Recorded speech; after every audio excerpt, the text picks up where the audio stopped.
প্রথমে একটা ডিম দিয়ে বিটার দিয়ে ভালো করে ফেটিয়ে নিলাম। তারপরে চায়ের কাপ মেপে হাফ কাপ সাদা তেল দিয়ে দিলাম, হাফ কাপ পাউডার চিনি দিয়ে আবার বিটার দিয়ে ভালো করে ফেটিয়ে নিলাম।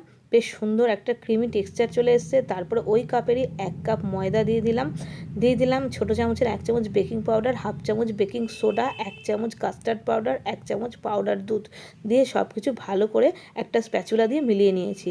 এখন আমি দিয়ে দিলাম একটা ছোট লেবুর রস, পাতিলেবুর রস, আর তারপরে দিয়ে দিলাম কিছু টুটি ফ্রুটি। এবার কেক মোল্ডটাকে রেডি করে ওর মধ্যে ব্যাটারটা দিয়ে দিলাম কেকের, আর তারপরে 45 মিনিট গ্যাসটাকে সিম করে সসপ্যানের মধ্যে ঢেকে রেখেছিলাম।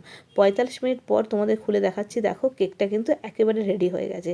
এবার ঠান্ডা হয়ে যাওয়ার পরে আমি ডিমোল্ড করে নিয়েছি। এবার তোমাদেরকে দেখাচ্ছি, দেখো কত নরম সফট স্পঞ্জি কেক তৈরি হয়ে গেছে। তো কেমন লাগলো জানিও।